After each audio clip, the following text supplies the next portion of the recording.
ओम नमः शिवाय। सबसे पहले आप सभी का मेरे चैनल काव्या कजरी पे स्वागत है।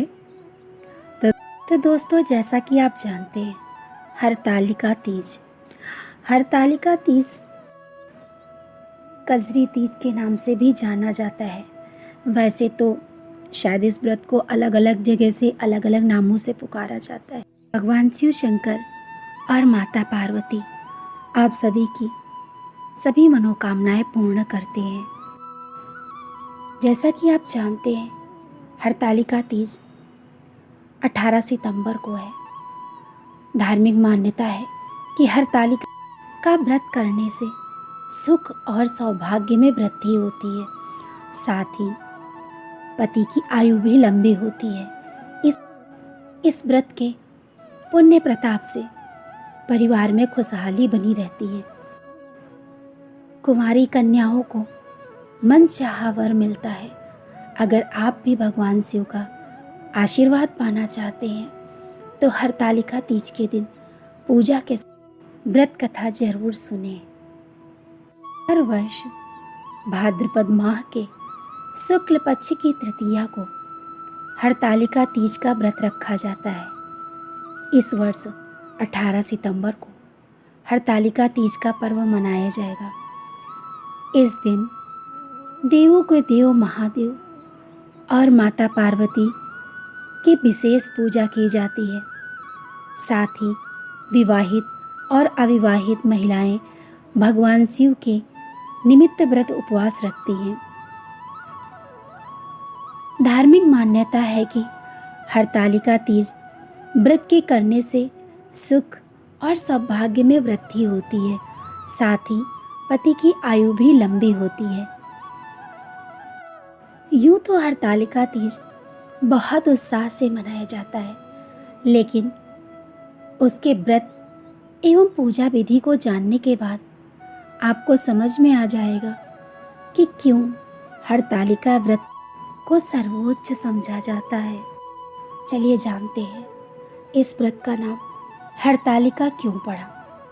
माता गौरी के पार्वती रूप में शिव जी को पति के रूप में चाहती थी, जिस हेतु उन्होंने कठिन तपस्या की थी। उस वक्त पार्वती की सहेलियों ने उन्हें अगवा कर लिया था। इस कारण इस व्रत को हरतालिका कहा गया है, क्योंकि हरत मतलब अगवा करना एवं अलिका मतलब सहेली अर्थात सहेलियों द्वारा अपहरण करना हरतालिका कहलाता है। शिव जैसा पति पाने के लिए कुंवारी कन्याएं इस व्रत को विधि विधान से करती हैं। तो चलिए जानते हैं इस व्रत के कुछ नियम हैं। हरतालिका व्रत निर्जला किया जाता है, अर्थात पूरा दिन एवं रात अगले सूर्योदय तक जल ग्रहण नहीं करते हैं। हरतालिका व्रत कुंवारी कन्या सौभाग्यवती महिलाओं द्वारा किया जाता है। इसे विधवा महिलाएं भी कर सकती हैं। हरतालिका व्रत का नियम है कि इसे एक बार प्रारंभ करने के बाद छोड़ा नहीं जाता है। इसे प्रतिवर्ष पूरे नियमों के साथ किया जाता है। हरतालिका व्रत के दिन रत जगा किया जाता है। पूरी रात महिलाएं एकत्र होकर नाच गाना भजन कीर्तन करती हैं, नए वस्त्र पहनकर पूरा श्रृंगार करके। हरतालिका व्रत जिस घर में भी होता है वहाँ इस पूजा का खंडन नहीं किया जा सकता, अर्थात इसे एक परंपरा के रूप में प्रतिवर्ष किया जाता है। सामान्यताएं महिलाएं हरतालिका पूजन मंदिर में करती हैं। हरतालिका के व्रत से जुड़ी कई मान्यता हैं, जिनमें इस व्रत के दौरान जो सोती है वो अगले जन्म में अजगर बनती है, जो दूध पीती है वो सर्पनी बनती है, जो व्रत नहीं करती वो विधवा बनती है, जो शक्कर खाती है वो मक्खी बनती है, जो मांस खाती है वो शेरनी बनती है, जो जल पीती है वो मछली बनती है, जो अन्न खाती है वो सुअरी बनती है, जो फल खाती है वो बकरी बनती है। इस प्रकार कई मत सुनने को मिलते हैं। इस पूजा में लगने वाले सभी सामग्री कुछ इस प्रकार है। सभी प्रकार के फूल, गीली काली मिट्टी अथवा बालू रेत, केले का पत्ता, सभी प्रकार के फल एवं फूल पत्ते, बेलपत्र, शमी पत्र, धतूरे का फल एवं फूल, अकाओ का फूल, तुलसी की मंजरी, जनेऊ, नाड़ा, वस्त्र, माता गौरी के लिए पूरा सुहाग का सामान जिसमें चूड़ी, बिछिया, काजल, बिंदी, कुमकुम, सिंदूर, कंघी, महौर, मेहंदी आदि मान्यता अनुसार एकत्र की गई चीज़ें। इसके अलावा बाज़ारों में सुहाग का पूड़ा भी मिलता है जिसमें सभी सामग्री होती हैं। घी, तेल, दीपक, कपूर, कुमकुम, सिंदूर, अबीर, चंदन, श्रीफल, कलश, पंचामृत, घी, दही, शक्कर, दूध, शहद। हरतालिका का पूजन प्रदोष काल में किया जाता है। प्रदोष काल अर्थात दिन रात के मिलन का समय। हरतालिका पूजन के लिए शिव, पार्वती एवं गणेश जी की प्रतिमा बालू, रेत अथवा काली मिट्टी से हाथों से बनाई जाती है। फुलेरा बनाकर उसे सजाया जाता है। उसके भीतर रंगोली डालकर पाटा अथवा चौकी पर रखी जाती है। चौकी पर एक सतिया बनाकर उस पर थाल रखते हैं। उस थाल में केले के पत्ते रखे होते हैं। तीनों प्रतिमा को केले के पत्ते पर आसीन किया जाता है। सर्वप्रथम कलश बनाया जाता है जिसमें एक लोटा अथवा घड़ा लेते हैं। उसके ऊपर श्रीफल रखते हैं अथवा एक दीपक जलाकर रखते हैं।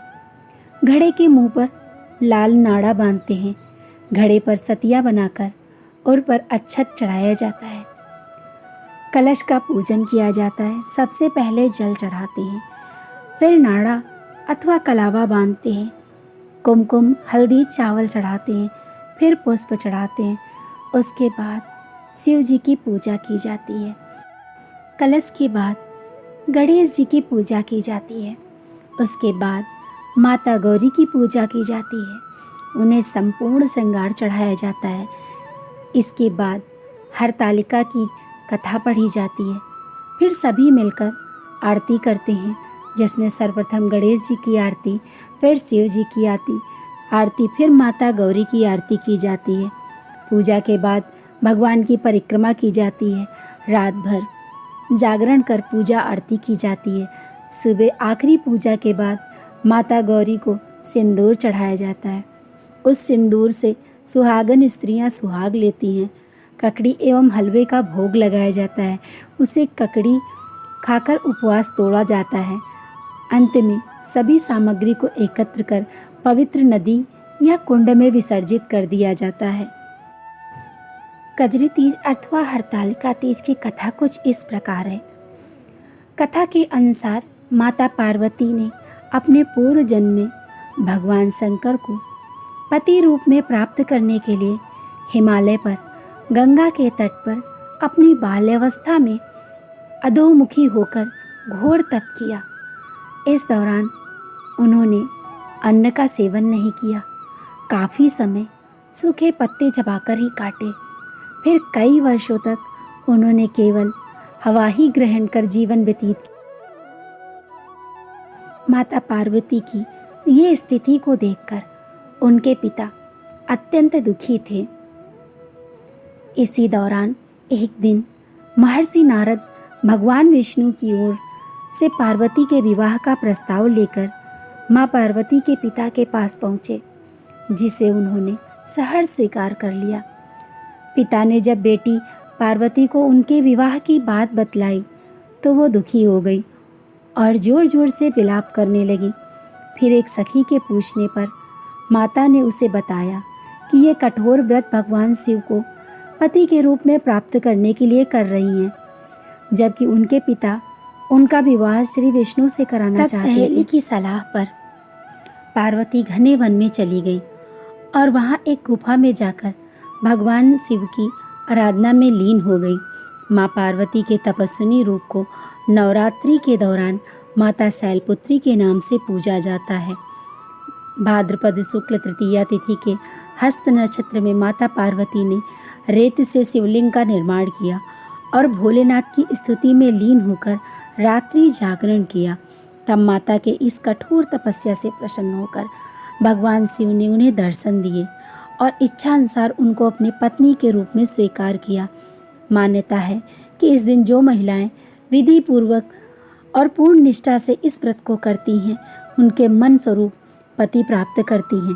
साथ ही दाम्पत्य जीवन में खुशी बनाए रखने के उद्देश्य से भी मनाया जाता है।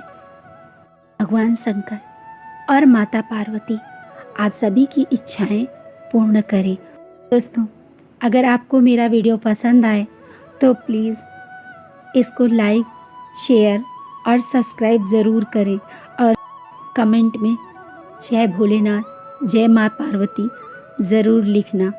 राधे राधे, जय श्री कृष्णा।